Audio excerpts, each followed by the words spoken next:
All right, so here's a problem that's asking us to rank these radicals according to their stability. Right? Rank these radicals according to their stability. The hard part about this question, I think, is that it's not drawn out with line bonds. Right? It's drawn out with the CH3, CH, all those kind of things.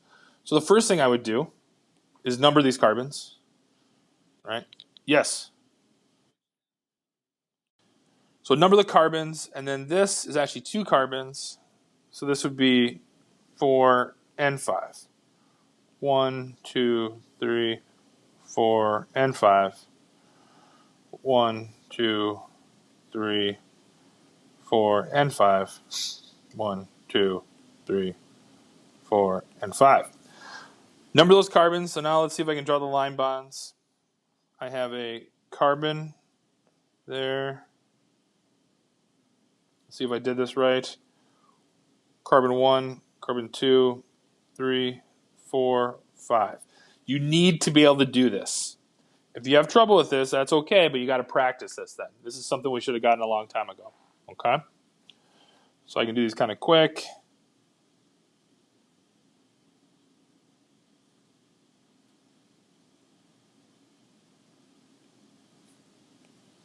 One, 2, 3, 4, and 5.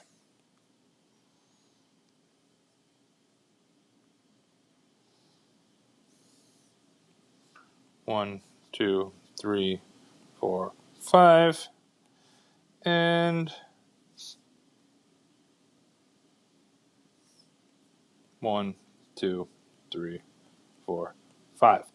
Once you draw them out like this, I think it becomes a much easier problem. Right? The hard part was translating these to these. So I'm going to go ahead and label these.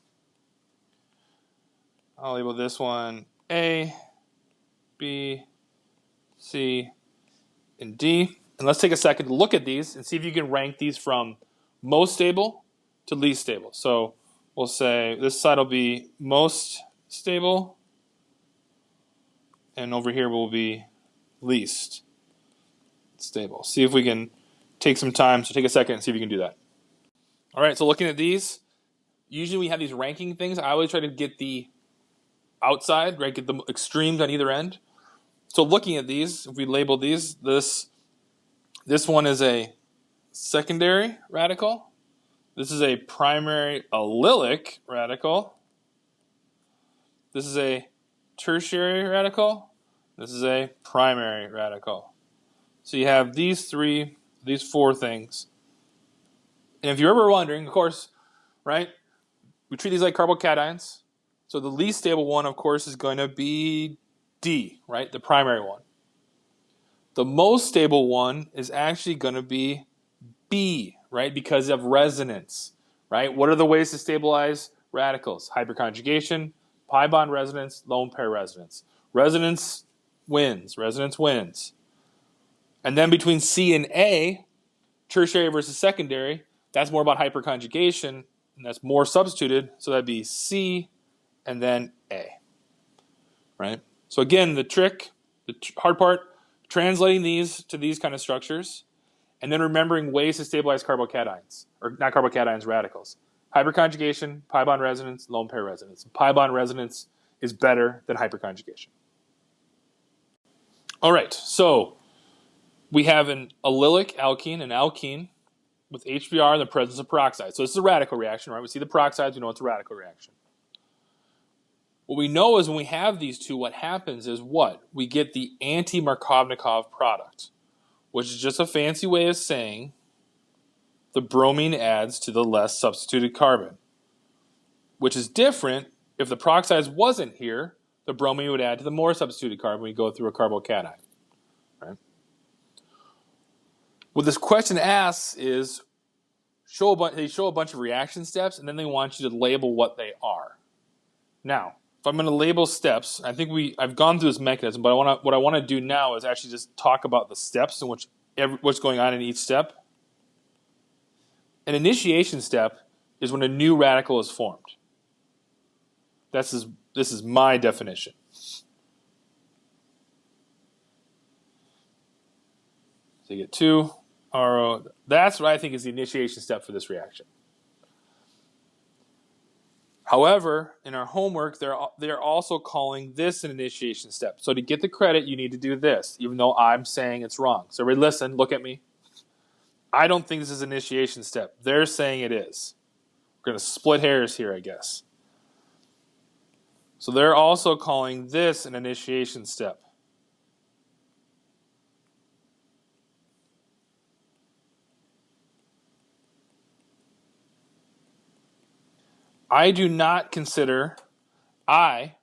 Dr. Wenzel, do not consider this an initiation step.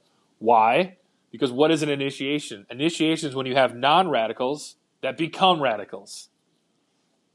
That's a radical, and it's becoming a different radical. I would consider this a propagation step.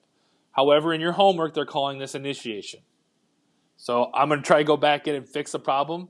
I'm not sure if I can, but in the meantime, put this in the initiation bin.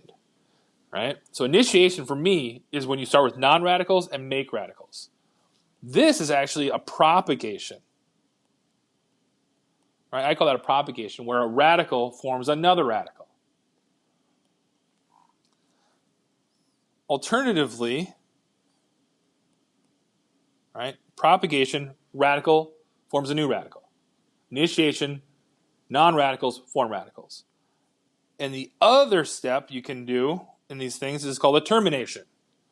Well, it's just the opposite of initiation. It's where two radicals come together. Oops. Two radicals come together, and you don't have any radicals in the final product. That is called a termination. Now, this wouldn't happen here, right? Because that's not where the radical is going to go. Questions on those things, on those terms. Initiation, new radicals are formed, except in this one case, I guess they're saying here. Otherwise, propagation, start with a radical, make another radical. Termination, start with two radicals, no radicals on the other side. So here's another example. You had to write out what this is. This is E44-dimethyl-2-pentene. E44-dimethyl-2-pentene. E meaning a transalkene. Pentene, because there's 1, 2, 3, 4, 5 carbons, 5-carbon chain. 4,4-dimethyl. 2-pentene means the alkene starts at carbon 2, and it's an E. So that's that. They ask here is like what will the products be? And now this is tough.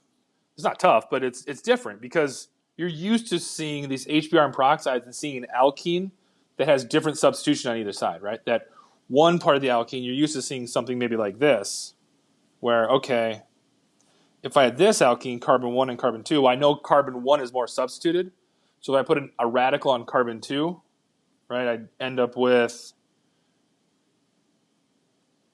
this kind of intermediate probably, right? Well, that makes more sense because carbon 1 is tertiary, right? That'd be a more stable radical. But what about the case we have up here, though? Carbon 2 and 3 are both mono-substituted, so there's no difference between them. So what are you going to do? You're actually going to get a mixture of products. Bromine could go to carbon 2 or it could go to carbon 3. So you actually get two products. And is one favored over the other? Nope, because one's not going to form a more stable radical versus the other. So you'd make this one, and you'd make this one. And the reason that is because, again, if you go through the mechanism, which you should, you're going to make a secondary radical in either case. So there's no preference. There's no preference. No intermediate's more stable than the other. So you're going to get a mixture of products in this case with HBr and peroxides. Because HBr and peroxides does what? It adds a bromine to an alkene in the less substituted side, the anti-Markovnikov product. But if an alkene doesn't have if they're both the same substitution, you'd get a mixture of products. You get a mixture of products. So if it was like this, you would get a mixture.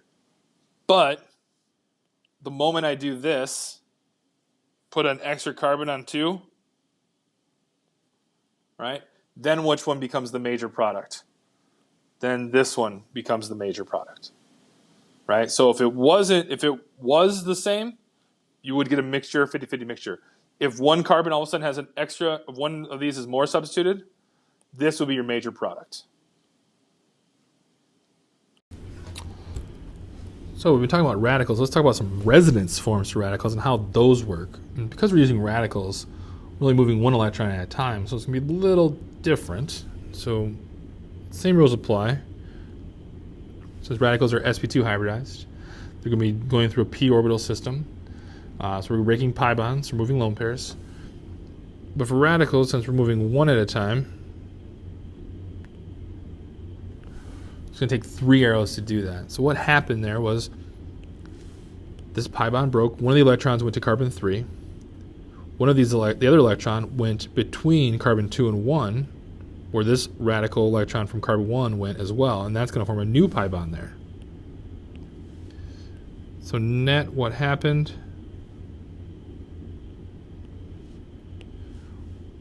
3, 2, 1. With the radical now being on carbon 3. And you might ask yourself, well, wait a second. This is actually an interesting thing about kinetics and thermodynamics. This is the more stable. This would lead to the more stable product, right? If this reacted with bromine.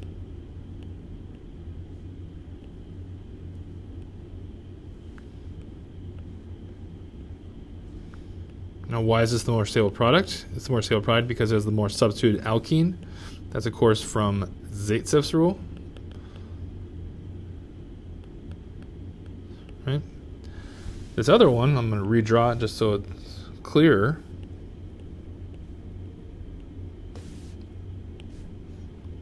One, two, three. 1, 2, 3. If it reacted with bromine, now this intermediate here is actually more stable. Why? Because it's a tertiary allylic versus a secondary allylic. So this is the most stable intermediate. Right? So this is actually going to give us the kinetic product in this case. And these two things come together. There you go.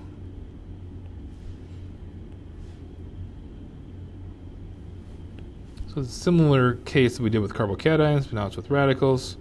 The same rules essentially apply. So this would be a kinetic product, and this would be a thermodynamic product.